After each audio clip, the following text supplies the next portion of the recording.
I love colossusees, these giant, larger-than-life titans who tower over all living things, whose earth-shattering footsteps could turn castles, monasteries, and entire towns to rubble in a few short minutes. I might have a soft spot for them because I am also one. I'm 6'5", feet tall.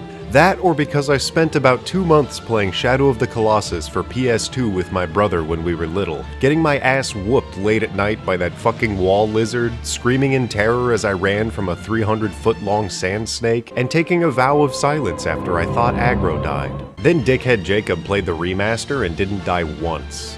Fuck you, said my teacher, whose was actually the fuck you guy. I'm still bitter about that. But because D&D didn't have enough Tarrasques, living tornadoes, enormous dragons, hateful big blobs, and other kaiju to threaten medieval sandcastles, the newest edition introduced their own colossi. So today I wanted to take a long hard look at the whole paragraph we've been given, explore the history of what a colossus is and why it's found its place in D&D, run through the abilities that they gave these godly powerhouses, and as we go along, I want to fling out as many alternative ideas as I can to get all of our dusty brains moving just a little bit. I'm not great with rules, but I at least want these videos to get people excited about the narrative aspects of monsters. Okay, colossi. These stone giants, inlaid with divine crystals, are all man-made, tragically unable to manifest themselves or have titanic sex to spit out little stone golems of their own. You want to retreat to a safe 500-meter radius! To make one, hundreds of pious artists dedicate decades of their short lives taking up pickaxes, ripping the bones out of a mountain, and crafting a big-ass guy to honor their deity. It sounds like a weird way of saying, thanks God for all the vegetables that we got to harvest this past year and all the wars that we've won, so we made a giant person. Just for you. But believe it or not, we've done it a few times. More times than I realized actually, because I live in America where they don't have giant statues on the curriculum aside from the Ghostbusters one and the Goofy faces that don't count. The Colossus of Rhodes was constructed in the name of Helios, whose guiding light helped the islanders defend themselves from a long-ass siege. There he stood for 50 years, teabagging every ship that passed into the port, up until Poseidon got jealous, burped up an earthquake, and ate that whole statue. Seriously, like imagine looking up the skirt of Helios as you entered Rhodes. I bet his golden balls were huge. I wonder who worked on that part. We also made the big Jesus. I think you mean Christ the Redeemer, dude. Oops. There are like 5 documented reasons that they made this thing and also why they didn't make that thing, like they weren't allowed for a while. But now it serves as a Minecraft-style beacon that screams, when you're here, you're Christian. And then the French made us a big lady to celebrate America's freedom from tyranny on an island that welcomed millions of immigrants. What? We don't do that anymore? Well, at least she looks good in green. And she protected us from that big slime museum by walking a few miles before slapping it once to let the Ghostbusters in. You remember that movie? It was about an old painting-obsessed wizard who put in an Amazon order for a baby to possess while commanding swaths of Nickelodeon slime. It was weird foreshadowing from the Crystal Skull Vodka guy. The Statue of Unity is our largest colossus, with a surprisingly complex face depicting the dude that united most of India. If a 597-foot-tall Patel took a step off of his island and into the Narmada River, I'd assume he was going palm to palm with, like, the fucking Kraken. That's bigger than the biggest colossus in the video game, by the way, which is a giant sky snake. The second tallest is the Spring Temple Buddha, a kick-ass titan built to bring in people who are curious about their culture and boost that sweet, sweet tourist income. Also, cause the Taliban fucking blew up their old Buddhas. I didn't know anything about that, that's fucking crazy. Then Russia made a personification of their nation wielding a fucking kick-ass Nazi-killing sword. I think she's a little taller than Lady America from Toe to Fist, actually. But my favorite, personally, is the Apennine Colossus. He just looks awesome. He has super complex shit inside of him, and he's one of the oldest that I could find. Some honorable mentions as well: the Statue of Union, the Pegasus and Dragon, Guerrero Chimali, the Sphinxes, the Statue of Belief. I mean, goddamn, we're covered all over the planet with colossi. Imagine, if you will, instead of sinking into the sea or T-posing because he hasn't loaded in yet, the god-honoring fan art was so well liked by the gods that they shot magic power into their stone hearts, and these things just started moving around. Jesus would start bashing in banks and rival churches, and Helios would start popping squats on pirate ships like he's playing drop ball. And now we're back on topic. Colossi that are favored by the gods, evil-aligned or good-aligned, shoot to life with the power of their little arc reactors and enact the god's will. Others are built in times long forgotten, eventually fall into the earth, and then awaken at a preordained time. Like, I don't know, Emmett from One Piece? The Iron Giant slept after the death of its divine friend and only awoke to act 2 times before deactivating. In theory, the only thing that can call Emmett into action is the electric heartbeat of the god's reincarnations, where it helps defend that theophany and its goals. There's a new word for you. A theophany is when a god manifests in an observable way to take action or give guidance. It's also a really good musician who remastered a Zelda soundtrack. That's where I learned the word. So we know how they're crafted, how they come to life, and what they are usually inclined to do. Fight. So let's look at the stat block. They're a single, mighty unit of raw power. They move slow for their size because their stride likely takes 2 rounds to complete, and although they have terrible mental stats, they've got true sight, which lets them see everything. Just a little blurry, because they're not looking around that well. They also can't talk. I think they're built solely to take commands. They can't be transformed by anything. They all have the class accoutrements of a grade 25 monster, and as a titan, they blast through buildings. Colossi get 3 attacks with 2 variants, meaning they can slam 3 targets, blast 3 god lasers, or do a little mix of each. If it smacks you, or a building at you, that target flies 20 feet away, which does make for some cool visuals, like knocking the bell off a bell tower like a baseball batter. And if it hits a creature with its laser, they get knocked on their ass. It also has a much bigger god laser that absolutely obliterates everything caught by it except for magic items. 'Cause we don't destroy those ever. This is D&D, they're more important than your character's life. It's honestly like a Minecraft death command, where you just drop all of your cool shit on the ground and you turn into little beads of XP. And I find this ability a little hard to visualize. If the creature is 6 to 19 stories tall, how does it hit everyone in a straight line? Either it fires lasers from its toes, or it has to quickly get down on all 4s before belching godly light at its foes. Then its legendary actions are just shoot lasers and stomp around. So that's the Colossus. Here's what I like about them so far. Firstly, it takes decades to craft one.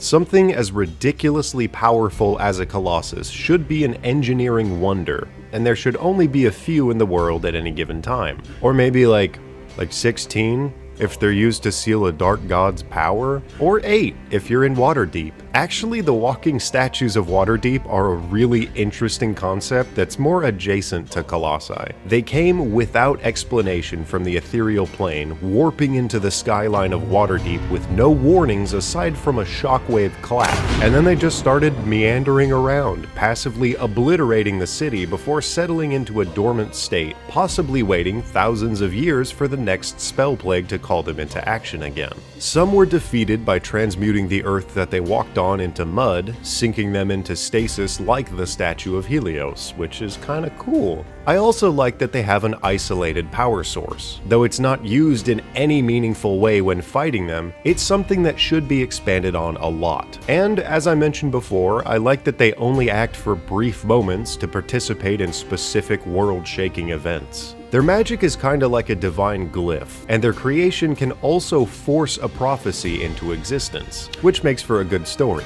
But here's the shit that I don't like. It's just another big monster. When you introduce the idea of a monster that is essentially a living castle, It should feel like a living castle, not a stat block to deal damage to until it stops moving. You can't just sword slap its toes until it gives up. You have to get dirt under your fingernails first. I also don't like that it just shoots lasers and hits you until you turn into a red mist or dust. I get that the new stat blocks focused on cutting the wording of everything down, so slam could mean anything, and it's up to the dungeon master to be creative about it. But when slam could be anything, 90% of the time, at most tables, it's just gonna be a slam. Also, I did some physics research. I thought drag force and aerodynamics would be involved, like how in movies it looks like giants are moving through soupy water because there would be more resistance. But that's wrong, and I was stupider than I am now by exactly 1 decimal point. Giants and colossi appear slow because of our relative perception, and it actually has something to do with trigonometry, linear speed and angular speed. Say you're 5 feet tall and you run 60 feet in 6 seconds, which is like 7 miles per hour. And a colossus, who is 50 feet tall, would have a proper upscale of 600 feet in 60 seconds with the same motion. So it's moving the same speed, it just looks relatively slow. So now I beg the question, how the fuck can they slam the same target up to 1 time every second? 3 slam attacks, 3 legendary stomps, you're getting your shit rocked at light speed. Unless, hypothetically, it's dragging its foot through the entire city, shunting you 20 feet forward before the foot slams into you again every second until you're 120 feet away under a pile of rubble. That's a little fast otherwise. Actually, the way I explained it, it kind of made it make sense to me, but I think their attacks should feel a little more like a tsunami. Slowly, but actually very quickly approaching you until its massive size overtakes everything and brings half that shit with it. Now that we have the good and the bad laid out, I want to approach the core of what a colossus is as a concept, providing a few examples. First, the glyph cores. A colossus is a building,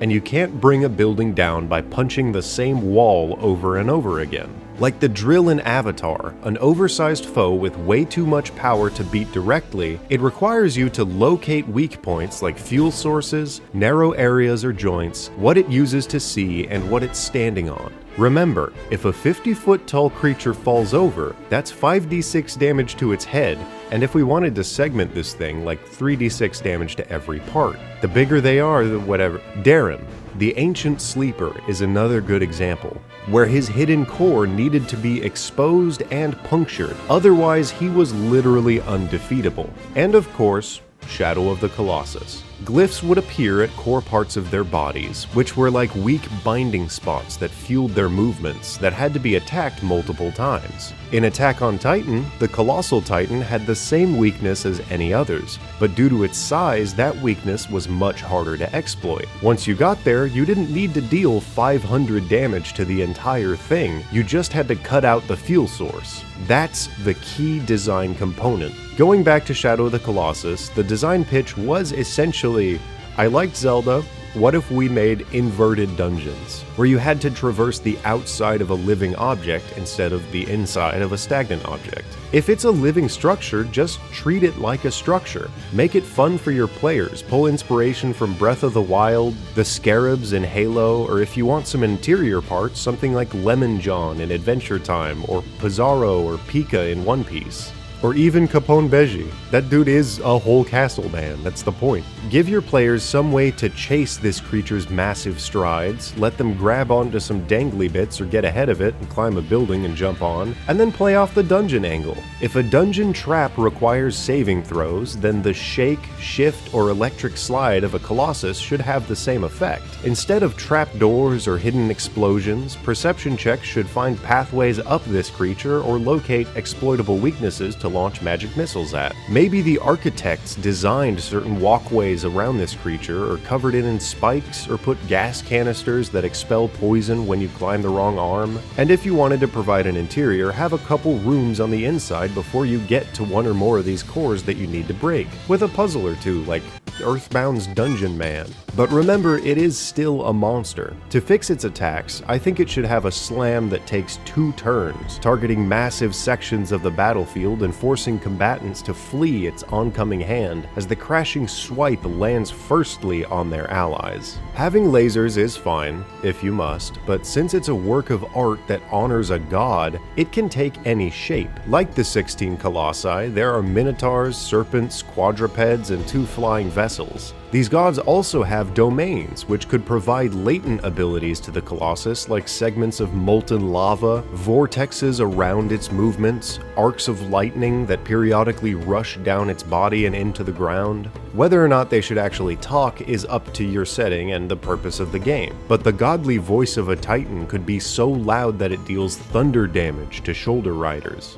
As a little closing statement, I think colossi are great monsters with specific ideas that make them great. It just sucks that none of those ideas have made their way into D&D's gameplay, and they've suffered a fate of simplicity.